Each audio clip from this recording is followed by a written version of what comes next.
Good morning hi students. मैं Nand Kishore, assistant teacher SST. छात्रों, chapter 10 तक हम पहले ही पढ़ चुके हैं। आज का जो हमारा टॉपिक है वो है our constitution.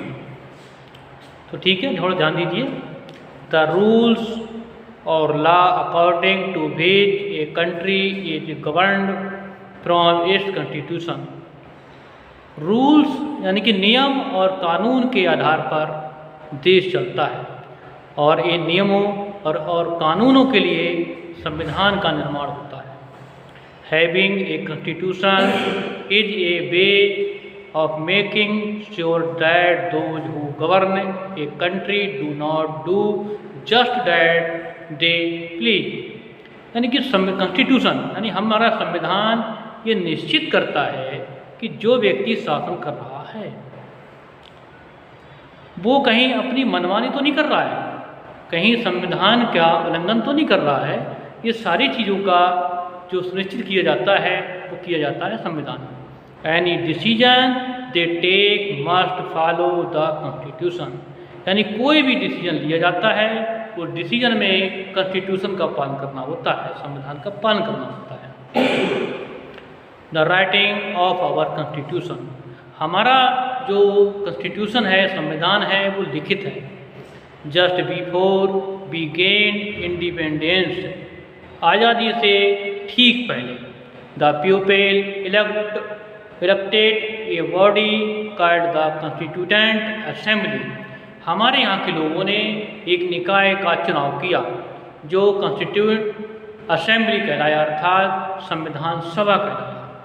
And gave it the task of discussing and deciding upon our constitution, और उसे कार्य दिया गया, अर्थात जो संविधान सभा चुनी गई उसको ये कार्य दिया गया कि वो संविधान पर चर्चा करे और अपने निर्णय दे। The Constituent Assembly then formed a committee to prepare the constitution। जो असेंबली थी, कॉन्स्टिट्यूंट असेंबली यानी कि संविधान की जो असेंबली थी, उसने एक कमेटी गठित की, अर्थात एक समिति का गठन किया संविधान को तैयार करने के लिए। The committee was headed by doctor Bhimrao Ambedkar. जो कमेटी के हेड थे, अर्थात जो कमेटी के अध्यक्ष थे, वो थे डॉक्टर भीमराव अम्बेडकर।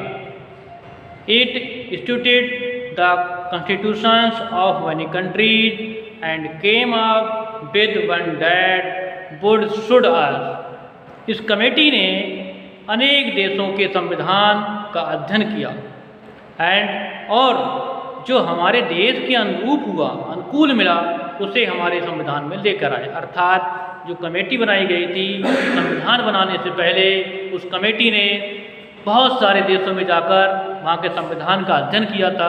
अध्ययन करने के बाद जिस संविधान में जो कुछ अच्छा मिला, अपने देश के अनुकूल मिला, उस चीज़ को वहाँ से वो लेकर आए। The constitution prepared by the committee was discussed and approved by the constituent assembly. संविधान समिति ने जब संविधान को तैयार कर लिया, यानी कि प्रिपेयर्ड कर लिया, तब संविधान सभा ने उस पर चर्चा की और उसको अप्रूव किया, यानी कि अनुमोदन दिया। It finally become our constitution on 26 January 50। अंत में आखिरकार 26 जनवरी 1950 को हमारा जो संविधान था वो बना या बनकर तैयार हुआ।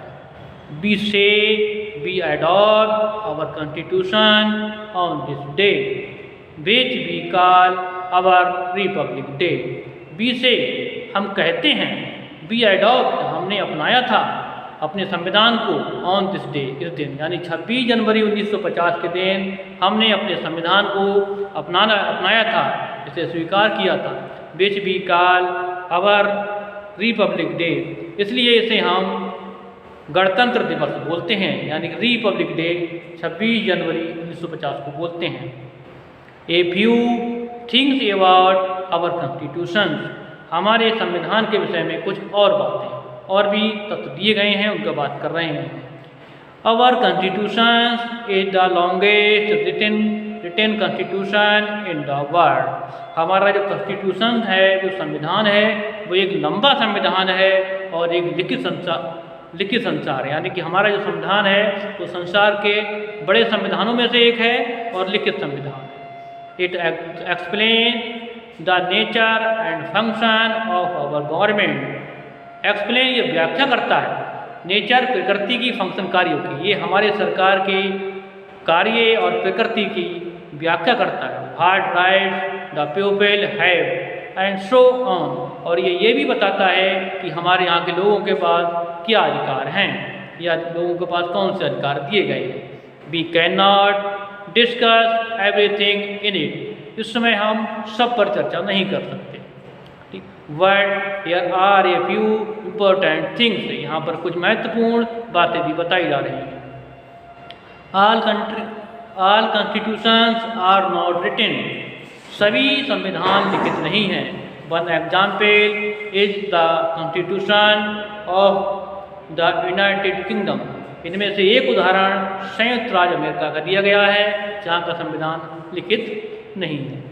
डोमेस्टिक रिपब्लिक, लोकतांत्रिक गणराज्य। India is a domestic republic. Bharat एक लोकतांत्रिक गणराज्य है। In a republic the head of the country is a president, not a king और क्वीन। जो भी रिपब्लिक होते हैं, यानी कि जो भी गणतंत्र होते हैं, उनमें जो देश का मुखिया होता है, जो अध्यक्ष होता है, वो प्रेसिडेंट होता है, यानी कि अध्यक्ष होता है। नॉट ए किंग और क्वीन, कोई राजा या रानी वहाँ का मुखिया नहीं होता है। इन ए डेमोक्रेसी, यानी कि लोकतंत्र में, the leaders elected by the people from the government. In a democracy, लोकतंत्र में लोग अपने नेता को चुनते हैं। इलेक्टेड लीडर्स, यानी कि नेता को चुनते हैं गवर्नमेंट, सरकार बनाने के लिए। अर्थात जो लोकतांत्रिक देश होते हैं, वहाँ पर सरकार चलाने के लिए लोग अपने नेता का चुनाव करते हैं। In our country the leaders elected by the people become members of parliament. In our country, हमारे देश में जो नेताओं का चुनाव लोगों द्वारा किया जाता है, वो संसद के सदस्य होते हैं, अर्थात MP कहलाते हैं। हमारे यहाँ पर जो पब्लिक है, जो चुनाव करती है लोगों का, उनके द्वारा चुने हुए लोग संसद में पहुँचते हैं और MP कहलाते हैं। The party with the majority more than half of MPs forms the government. The party with majority, यानी जो भी पार्टी बहुमत में होती है या जिसके बाद मोर देन हाफ, यानी कि आधे से अधिक सदस्य होते हैं MP, वो गवर्नमेंट बनाते हैं, वो सरकार बनाते हैं और चलाते हैं। इंडियन यूनियन, भारतीय संघ। India is A union of many state. Bharat बहुत से राज्यों का संगठन है। The constitution say that each state will have it's on government. The constitution, यानी कि हमारे संविधान में ईच स्टेट, प्रत्येक राज्य को अपने गवर्नमेंट बनाने का अधिकार दिया है।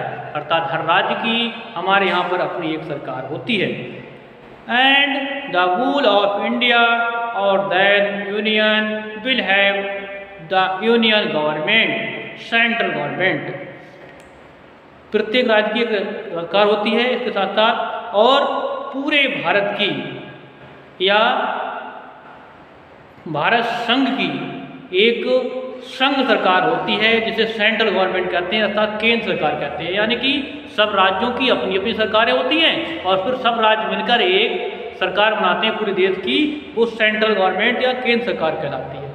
The constitution specifies the jobs of the state government and the union government. The constitution, यानी कि हमारा संविधान, जॉब्स कहते हैं नौकरियों पर। हमारा संविधान राज्य सरकारों की और केंद्र सरकार की नौकरियों पर निर्दिष्ट रखता है, ध्यान रखता है। Some of the things that the state government look after are law and order, state transport, farming.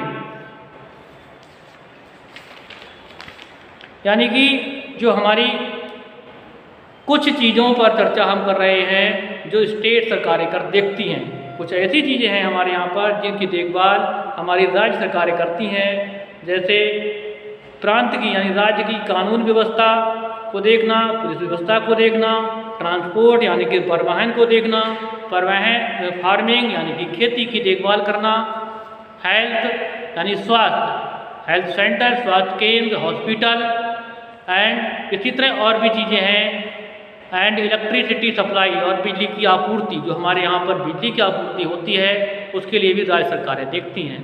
The union government looks after things that are the importance to the whole country such as defence, arm force, railway, national highways and our relationship with other countries. और जो हमारी union government है, जो केंद्र सरकार है, वो देश के महत्वपूर्ण, पूरे देश की जो महत्वपूर्ण चीज़ें होती हैं उनको देखती हैं, जैसे डिफेंस यानी रक्षा, आर्म्ड फोर्स सशस्त्र बल, रेलवे यानी रेलवे, नेशनल हाईवे जो राष्ट्रीय राजमार्ग हैं, एंड रिलेशन हमारे संबंध अदर कंट्री दूसरे देशों से। जो हमारी केंद्र सरकार है वो दूसरे देशों से हमारे संबंध कैसे चल रहे हैं, अच्छे संबंध बनाकर रखती है, हमारे जो राष्ट्रीय राजमार्ग हैं उनकी देखभाल करती है, रेलवे की देखभाल करती है, डिफेंस यानी रक्षा की विषय में जितने भी डिसीजन लेती है वो केंद्र सरकार द्वारा लिए जाते हैं।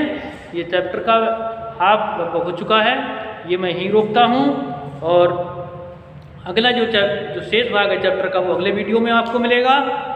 और आपसे उम्मीद करता हूँ कि इस वीडियो को आप देखेंगे और बुक में देखकर इसे लर्न भी करेंगे।